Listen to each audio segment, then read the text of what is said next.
안녕하세요. 저는 은혜와 평강교회 송진명 목사입니다. 오늘은 인생의 벼랑 끝에서라는 제목으로 여러분에게 말씀을 전할까 합니다.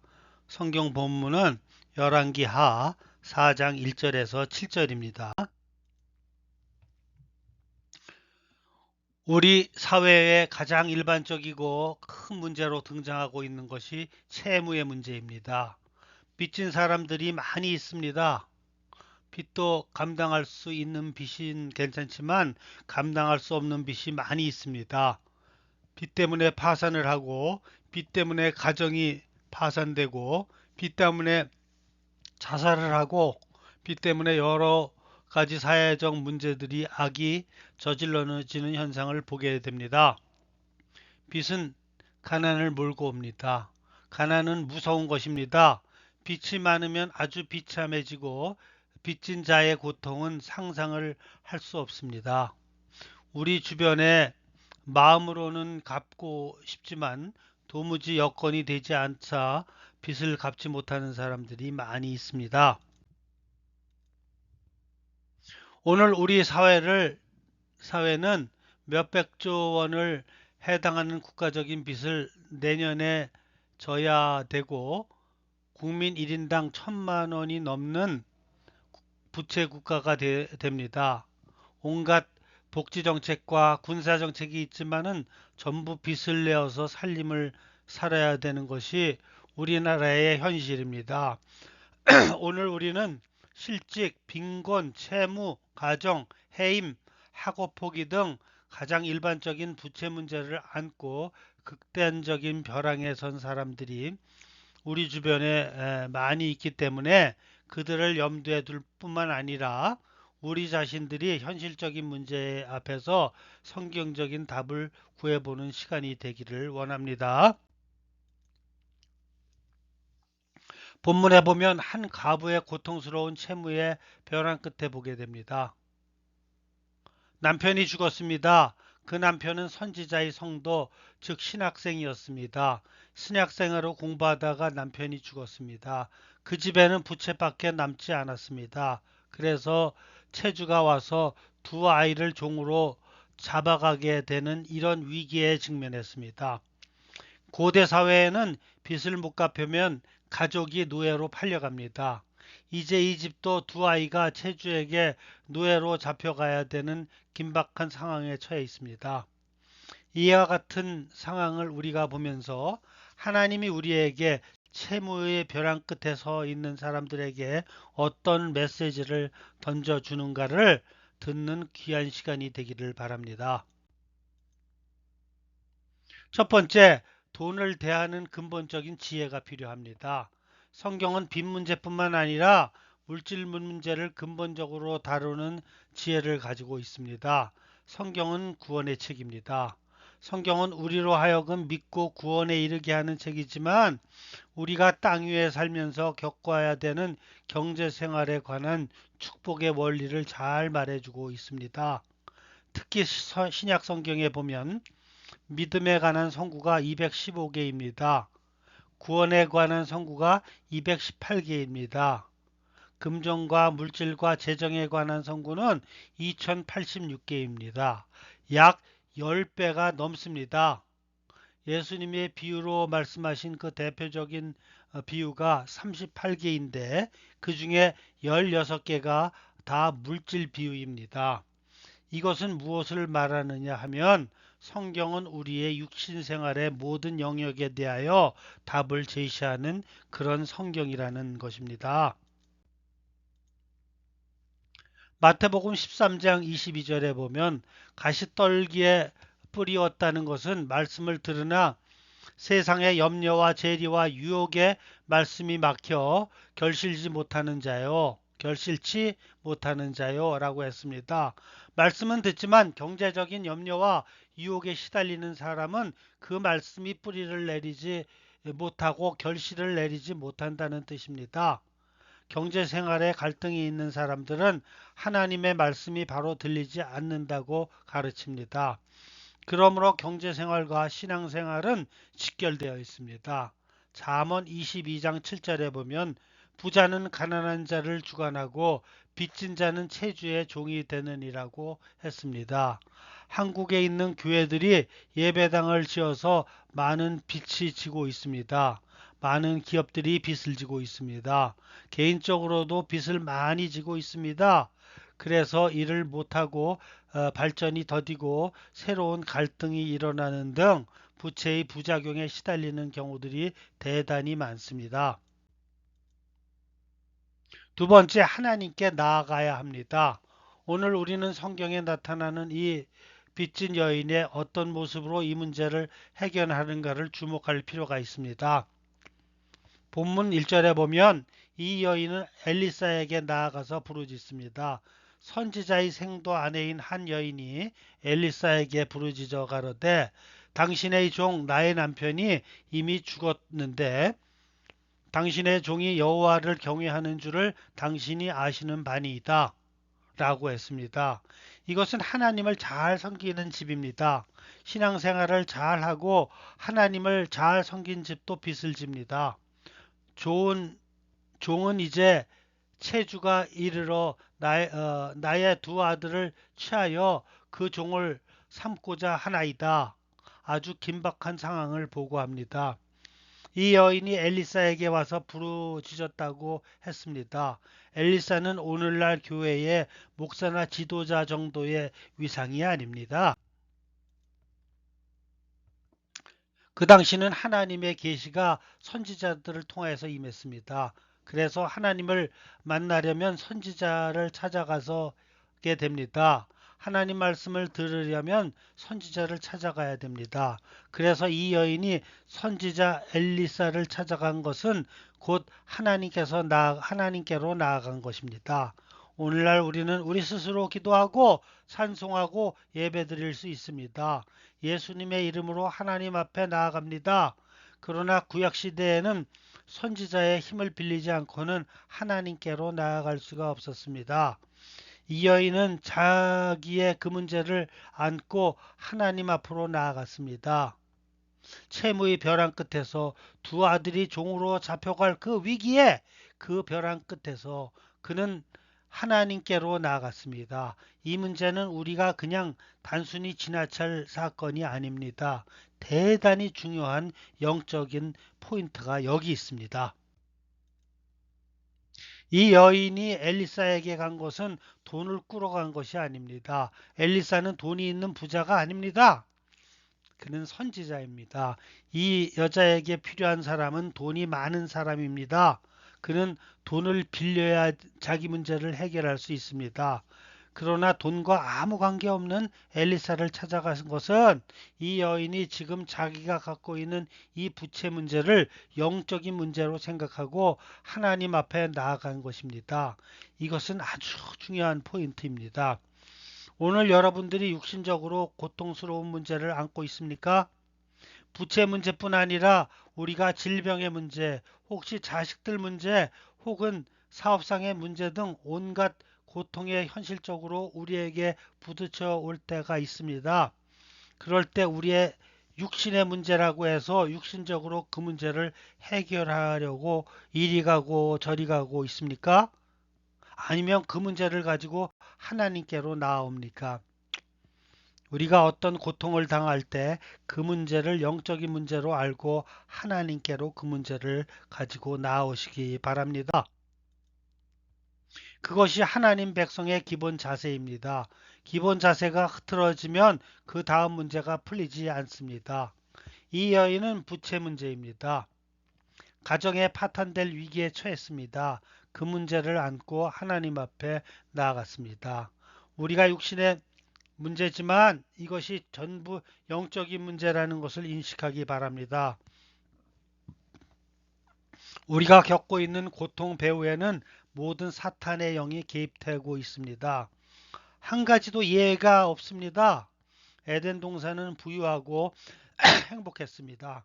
그러나 마귀의 말을 들었던 아담과 하하가 하나님의 계명에 불순종함으로써 에덴 동산의 풍요와 평강이 깨어지고 에덴 동산에 죽음이 오고 질병이 찾아왔습니다. 욥의 가정은 부유하고 행복했습니다. 그러나 마귀가 욥의 가정을 무너뜨리려는 것을 하나님이 허용을 하자 욥의 가정은 일시에 패망하고 말았습니다. 땅에서 우리가 겪고 있는 육신의 모든 문제 배후에는 악령이 개입하고 있다는 것을 아시기 바랍니다. 세 번째로 영적인 문제로 대처해야 합니다. 그러므로 우리의 고통은 한 가지도 예외가 없이 영적이라는 것입니다. 우리는 문제가 있을 때마다 이것을 영적으로 접근하시기 바랍니다. 그리고 하나님께로 가지고 나와야 합니다. 이 여인은 돈 문제지만 선지자에게 이 문제를 가지고 근본적으로 해결하려고 했던 것입니다. 우리가 그와 같은 믿음의 자세가 필요합니다. 하나님 앞에서 나와서 무엇을 해야 할까요? 우리가 고통을 안고 시험을 당할 때 하나님께 나와서 무엇을 해야 됩니까? 무엇을 하다가 빚을 졌는가를 살펴야 됩니다. 내가 무엇을 하다가 빚을 졌는가? 내가 하나님 앞에 정당하게 살았는가? 하나님께 드릴 것은 바로 드렸는가? 내가 빚지기 전에 하나님 앞에 정당하게 충성을 했는가? 하나님의 축복 안에 살 때 내가 얼마나 복음을 위하여 충성을 했는가? 경제 생활을 내가 얼마나 믿음으로 했는가를 하나님 앞에 살피고 회개하는 기회를 삼아야 합니다. 우리는 고통이 올 때 제일 먼저 정직하고 철저하게 회개해야 합니다. 그것을 하기 위해서 하나님 앞에 나아가는 것입니다. 회개하지 않으려거든 하나님 앞에 나아가지 마십시오. 하나님 앞에 가도 돈이 없습니다. 하나님 앞에 가도 권력이 없습니다. 하나님 앞에 가는 기본적인 우리의 자세는 철저히 회개하기 위해서 가는 것입니다. 내가 왜 빚을 졌는가, 무엇 하다가 빚을 졌는가를 철저히 살피게 되고 하나님 앞에 돈 한 푼이라도 믿음으로 쓰지 못했던 흔적이 있으면 회개해야 되는 것입니다. 악령의 방해가 있습니다. 예수님이 베드로에게 이런 말씀을 했습니다. 마태복음 16장 19절에 보면 내가 천국 열쇠를 내게 주리니 내가 땅에서 무엇이든지 매면 하늘에서도 매일 것이요 내가 땅에서 무엇이든지 풀면 풀리리라 하시고 라고 했습니다. 악령은 우리를 얽매게 합니다. 악령은 우리를 부채에 시달리게 합니다. 가난에 얽매입니다. 우리가 범죄하면 매입니다. 불신앙은 우리를 얽매이게 합니다. 우리가 땅에서 불신앙으로 살면 하나님께서도 그것을 용납하지 않습니다. 그러나 땅에서 풀면 하늘에서도 풀린다고 했습니다. 푼다는 개념은 회개를 말합니다. 우리가 하나님 앞에 죄를 회개해야 마음이 풀립니다. 영혼이 풀립니다. 회개해야 자유가 임합니다. 회개는 거기에 하나님의 용서가 임합니다. 사죄의 기쁨이 임합니다. 거기에서 풀리는 것입니다. 회개하지 않는 것은 매여 있는 것입니다. 회개해야 풀어집니다. 풀어지는 거기에 하나님의 기적의 역사가 일어납니다. 우리가 벼랑을 만나고 있습니까? 채무의 벼랑 끝에 서 있습니까? 고통의 벼랑 끝에 서 있습니까? 하나님의 초자연적인 역사를 경험하시기 바랍니다. 놀라운 일입니다. 이 엘리사를 찾아온 여인에게 일어났던 기적의 역사, 이것은 오늘 우리의 현실에서도 형태는 다르지만 얼마든지 일어나고 있는 하나님의 축복의 원리입니다. 하나님은 우리의 육신의 문제를 신앙의 법칙으로 말씀합니다. 축복의 법칙으로 말씀합니다. 우리의 육신의 문제지만 믿음의 법칙으로 접근하십시오. 축복의 법칙으로 접근하십시오. 그 문제를 영적으로 풀어야 근본적으로 풀립니다. 근본적으로 푸는 것이 하나님의 백성으로 가는 길입니다. 네 번째로 우리가 드린 것으로 기적을 일으켜 주십니다. 하나님은. 여러분, 이제 우리가 한 가지 알아야 합니다. 우리가 육신의 문제를 영적으로 바로 접근하고 영적으로 바로 풀 때 하나님의 손길이 다가옵니다. 하나님의 손길이 다가와서 역사하는 것은 우리가 체험해야 합니다. 그게 바로 이 여인이 지금 겪고 있는 것입니다. 지금 체주가 이 여자의 아들을 종으로 데려가려고 합니다. 아시다시피 제 남편은 신실한 종입니다. 여호와를 경외하는 줄을 아시지 않습니까? 그런데 이 가정에 위기가 왔습니다. 엘리사가 이 여인에게 내 집에 무엇이 있느냐라고 물었습니다. 한 병 기름뿐입니다. 이 한 병 기름은 마지막 재산입니다. 이것을 팔아 양식을 사서 한 번 식사한 마지막 재산입니다. 이 마지막 재산을 엘리사 앞에 정직하게 말했습니다. 하나님은 우리에게 있는 것을 통해서 역사하십니다. 여러분이 돈 벌어서 하나님의 일을 하려 하지 마십시오. 이미 번 것을 가지고 오늘 하나님 일을 하시기 바랍니다. 그러면 내일의 축복의 역사가 하나님이 보장하시는 것입니다. 미래의 것으로 오늘 섬기는 게 아닙니다. 이미 가진 것으로 섬기는 것입니다. 하나님은 우리 가진 것을 드릴 때 역사하는 것입니다. 기적을 베푸는 것입니다. 하나님이 이 여인을 통하여 보이는 메시지는 이것입니다. 이 여자의 한 병 기름은 선지자 앞에 내놓기에 대단히 어려운 것입니다. 솔직하게 내놓았습니다. 사도행전 5장에 보면 재산 많은 아나니아와 삽비라가 하나님께 바치려고 밭을 팔았습니다. 그런데 그것을 정직하게 내놓지 못했습니다. 반은 감추어 놓고 반만 내놓았습니다. 베드로가 이것뿐이냐 할 때 예, 이것뿐입니다 라고 거짓말을 했습니다. 그게 오늘 우리의 모습입니다. 우리는 진정 하나님 앞에 솔직하게 고백을 하고 살아가야 합니다. 하나님 앞에 정직하게 고백하면 하나님 앞에 정직한 행위가 나타날 수밖에 없습니다. 사명을 바로 아는 사람은 그 사명을 수행하는 행위가 나타나게 되어 있습니다. 그 고백이 바로 오지 않기 때문에 그 다음 문제가 우리에게 나타나지 않고 풀리지 않는 것입니다. 마지막으로 순종으로 나아가야 합니다. 그리고 우리는 하나님 앞에 나아가서 그렇게 정직하게 우리의 사정을 아뢰고 회개할 뿐 아니라 우리가 가진 것으로 주 앞에 드릴 뿐 아니라 순종을 해야 합니다. 엘리사가 여인을 보고 두 가지 명령을 했습니다. 동네에 가서 빈 그릇을 빌려 오너라. 조금 빌리지 말고 많이 빌려 오너라. 이것도 아주 순종하기 어려운 명령입니다. 선지자님, 빈 그릇은 뭐하게요? 남을 것도 담을 것도 없는데 무슨 빈 그릇을 빌립니까? 순종하기 어렵습니다. 인간의 상식을 뛰어넘지 않고는 하나님 앞에 순종은 일어나지 않습니다. 우리는 자꾸 순종할 대목에서 우리 상식을 앞세웁니다. 내 감정을 앞세웁니다. 내 기분을 앞세웁니다. 내 환경을 내세웁니다. 주님, 내가 지금 이런 꼴인데 어떻게 순종합니까? 이렇게 고백합니다. 그러나 상식을 깨트려야 합니다. 무조건 순종해야 합니다. 담을 것도 없는 집에 무슨 그릇이 필요합니까? 순종할 만한 상식적인 논리는 전혀 거기에 해당되지 않습니다. 그러나 빌려오라고 할 때 이 여인은 동네에 가서 빈 그릇을 빌려왔습니다.